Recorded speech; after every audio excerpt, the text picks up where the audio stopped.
My name is Wright. I am the voice of reason. I speak for the Last Crusade. It is the signature peculiarity of the modern age that one must explain the obvious to the oblivious. One must explain the self-evident to audiences to whom evidence has no persuasive power. One must point out the paradoxes of any belief that blithely contradicts itself to an audience to whom self-contradiction forms no obvious impediment to belief. One must then explain why an untrue statement cannot be just as true as a true one to an audience whose majority claims that truth is optional or insignificant. And finally, one must explain why one ought not to deceive others by saying false things, or to deceive oneself by believing them, to an audience that finds the very notion of honesty problematical and offensive. Surely, in every prior generation, there were stubborn students, young children, and madmen unable to comprehend the differences between true and false, logical and illogical, virtuous and vicious. But if there were, in any prior generation, preaching and teaching that these distinctions were insignificant or incomprehensible, or both, no record has survived. Skeptics of earlier generations doubted whether or not the doctrines as taught by official organs of orthodoxy, the Church and the Crown and the Academy, were in fact orthodox, that is, faithful and true. Some even doubted whether their sense organs were carrying the appearances of the world to their awarenesses, carried it faithfully, preserving an accurate picture of the way the world was, in fact, in reality. But they did not doubt their own capacity to be faithful to the truth. They did not doubt that the truth was worth fidelity. They did not doubt that reality was real. They did not doubt that existence existed. None upheld the idea that no ideas exist in the mind of man, nor that the brain of man is a mechanical organ whose operations are approximate and untrustworthy, nor that the brain of man is untrustworthy because it is straitjacketed by evolution to produce psychological drives whose meanings and ends are hidden, nor that the cultures and civilizations of man, as unintentional byproducts of these brains, produce nothing to set one above the other in any scale of progress, nothing to excite the loyalty, and no truths to defend. This is because no previous generation of skeptics doubted the existence of man. Let me be clear. The moderns don't wander around saying no human life exists. For one thing, the statement would be too definitive for them. But they do wander around saying no essential thing differentiates man from other beasts. Certainly nothing renders man to be a creature of greater dignity than other beasts. The moderns do not doubt the existence of men, they doubt the existence of man. That is, they doubt the existence of an essential property or quality that renders members of this category, man, distinct from non-members. This philosophy of erasing any distinction that renders human beings worthy of being human, ironically, is called humanism. Humanism is best understood as the philosophy that man is the measure of all things. In other words, nothing has objective value, but only has value insofar as it serves a human survival, sates human want, serves human desires, or flatters human vanity. This perhaps seems a practical and useful philosophy at first, for if something is objectively valuable but serves no human want, surely the objective value is moot. The philosophy of humanism is not only impractical, however, and indeed unworkable, it is inhuman. It is inhuman for the simple reason that it robs mankind of all dignity. Because if man is the measure of all things, he cannot be measured. If he cannot be measured, he can neither be above nor below other things. He cannot fall short, but he cannot rise above. The yardstick cannot be used to say whether or not the yardstick is long or short. It is merely the length it is. So in this case, if man is the measure of all things, then no moral standard has any legitimacy beyond what man himself decrees, and his decrees only reach where he can enforce. No one on his deathbed, no one contemplating suicide, need contemplate such a standard, as death puts him beyond all reach of all mortal retaliation. Likewise for any act beyond the sight of witnesses, likewise for any hatreds hidden carefully in the heart where no man sees. If the rich and powerful contemplate the likely reach of human enforcement imposed by their fellow man, the heed they will pay to human moral standards is very limited indeed. One of the main things the rich and powerful people use their riches and powers to acquire is the privilege of being unaccountable, that is, of being above the law. Moreover, if all laws are man-made, then any law can legitimately be repealed by man. A man-made law can surely tell a man what other men say you ought to do or ought not to do, but it cannot tell anyone when, if ever, such a man-made law should be repealed or should be preserved. A man-made law that said, for example, man-made laws should be preserved, even when unpopular or inconvenient, is itself a man-made law, and has no more claim to be immune from repeal than any other. The practical upshot of this allegedly practical philosophy called humanism is that it cannot be put into practice. Let me explain why.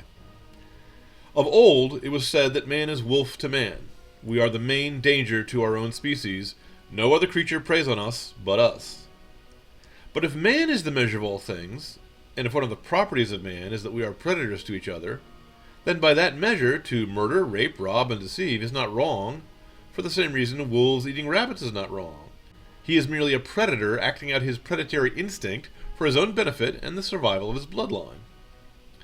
This predatory property, it must be said, is not due to some defect in our social institution, laws, or customs, nor something caused by the misuse of vocabulary words with misleading or hurtful implications.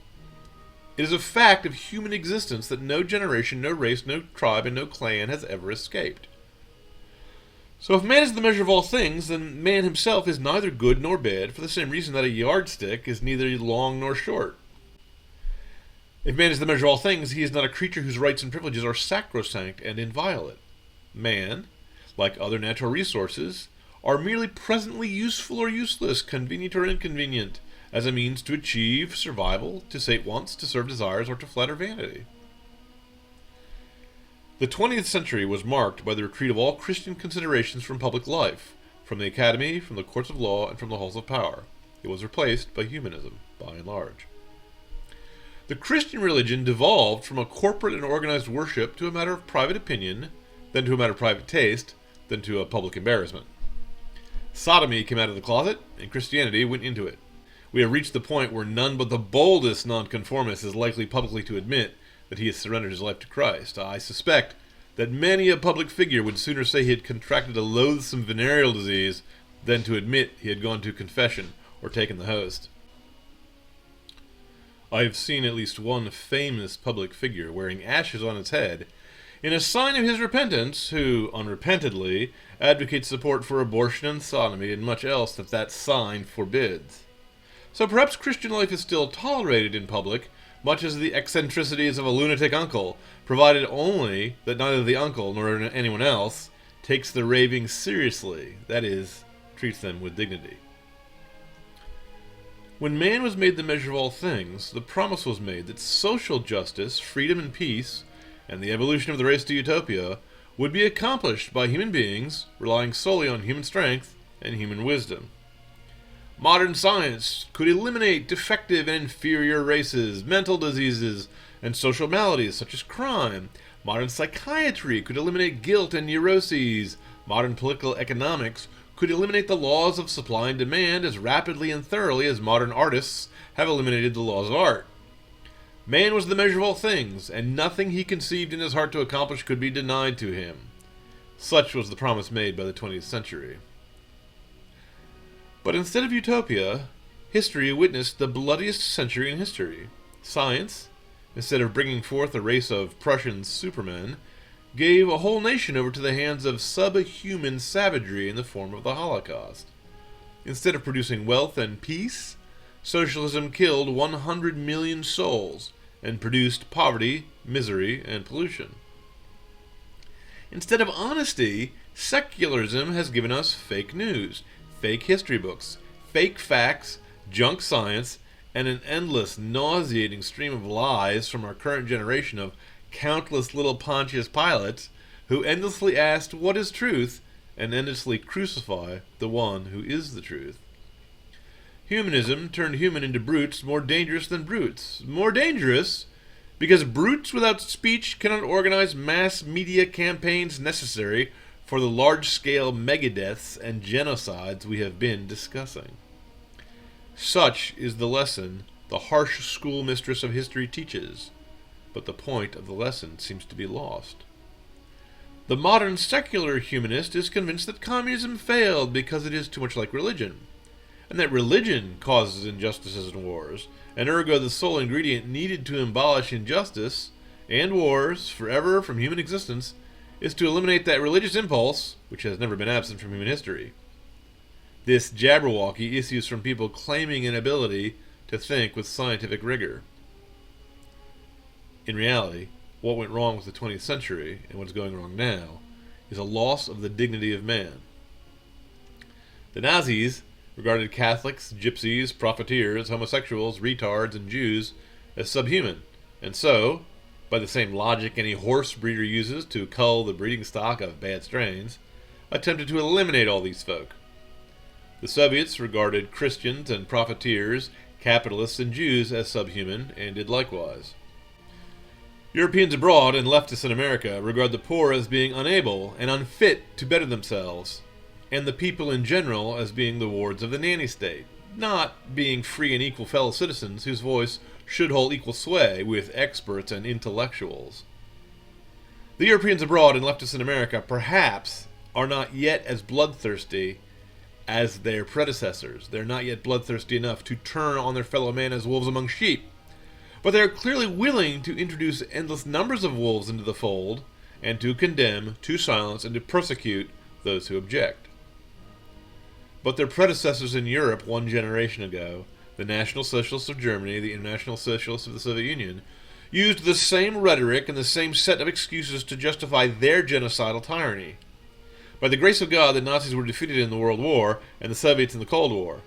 But the foundations of that tower were not unmade, nor the roots of that poisonous tree torn up. The foundation and root of godless tyranny is godlessness. The foundation and root of man treating man as wolf treats lamb, as predator treats prey, is a lack of one law over all. This lack of one law binding king and peon alike, master and servant, rich and poor, high and low. This lack of one law binding all man springs from a lack of having one objective measuring rod to measure man, a divine rod. This lack of law for man springs from taking man as the measure of all things. The godless regard themselves as the natural master race, elevated to that godlike status by their moral clarity and intellectual superiority. If man is the measure of all things, nothing prevents them from measuring themselves to be superhuman and you as subhuman.